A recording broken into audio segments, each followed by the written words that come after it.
तर खूप दिवसांनी हा बेत होता आमच्याकडे, तर व्लॉग पूर्ण बघा म्हणजेच कळेल. हाय हॅलो नमस्कार मंडळी, श्री स्वामी समर्थ. समृद्धी मिनी व्लॉगमध्ये स्वागत आहे तुमच्या सर्वांचे. म्हणजे आता आहे ना, मेथीचे पराठे बनवायला घेतलेत मी. तर मेथीचा सीझन आहे, मेथी तरी अगदी स्वस्त झालेली आहे, अगदी 10 रुपयाला आहे. तर तुमच्याकडे कितीला आहे नक्कीच सांगा कमेंटमध्ये. तर इथे पीठ वगैरे मळून घेतलं छान पराठ्यांचं आणि मुरत ठेवलं 15 ते 20 मिनटं.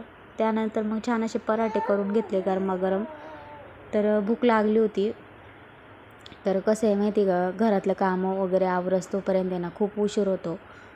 आणि मग बाकीचं आहे ना, नाश्त्याला वगैरे काय बनायचं आहे ना, ते सगळी तयारी करोस तोपर्यंत खूप भूक लागलेली असते. मग पटकन असे ना नाश्त्याचं सगळेच पराठे बनवून घेतले मी एक एक करून. कारण की ना घरातलं पण बाकीची कामं करायची होती मला. तर कपडे वगैरे वॉश केले होते, भांडे पण वॉश झालेले रात्रीचे. फक्त आता जे भांडे वगैरे निघतील किंवा मग आता फरशी वगैरे वॉश करायची, बाकीची बरीचशीच कामं असतात, ती काही दिसून येत नाही. छोटी छोटी कामं येतात त्यालाच खूप वेळ जातो. तर मग पटपट असे पराठे देखील करून घेतले मी इथे. तर पालक पराठे म्हणा, पनीर पराठे म्हणा, तर म्हणजे बरेचसे पराठे असतात. म्हणजे आमच्या घरच्यांना खूप आवडतात, घरातल्यांना. म्हणजे मला, मिस्टरांना, मुलीला. तर आम्ही वेगवेगळ्या प्रकारचे पराठे बनवतच असतो.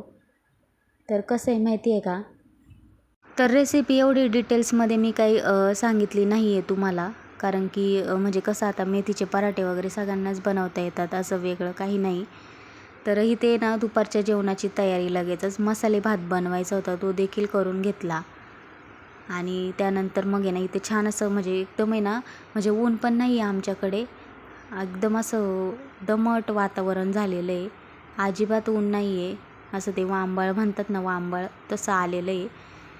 मग इथे छान असे ना बॉबी वगैरे तळून घेतल्या आणि गरमागरम भात देखील तयार आहे. तर सोयाबीन वगैरे टाकलेलं, मस्त डाळ, तुरीची डाळ आणि असं मिक्स भात केलेला मी. आणि त्याच्यामध्ये ना थोडी मेथी पण चिरून टाकली होती, एकदम मस्त टेस्ट लागत होती भाताची. त्यानंतर आहे ना मस्त आराम केला. त्यानंतर संध्याकाळीच इथं शूट करायला घेतलं.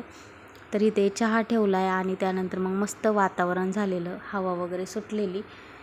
तर मग आहे ना ब्लॉगिंगच्या नादात किंवा ह्याच्या नादात आहे ना, पाणी प्यायचं लक्षातच राहत नाही. पण पहिलं पाणी पिऊन घेतलं आणि त्यानंतर मग म्हणजे नंतर चहासोबत पण आम्ही पराठेच खाल्ले, बिस्किट वगैरे काहीच नाही खाल्लं.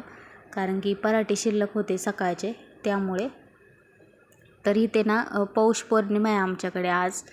तर मस्त फटाके वगैरे फोडतात. तर देवीचं आहे ना जागरण असतं आणि त्यानंतर मग ते काळूबाईला वगैरे जातात. तर असा गेला आजचा दिवस. तर भेटूया नेक्स्ट व्हिडिओमध्ये, तोपर्यंत बाय.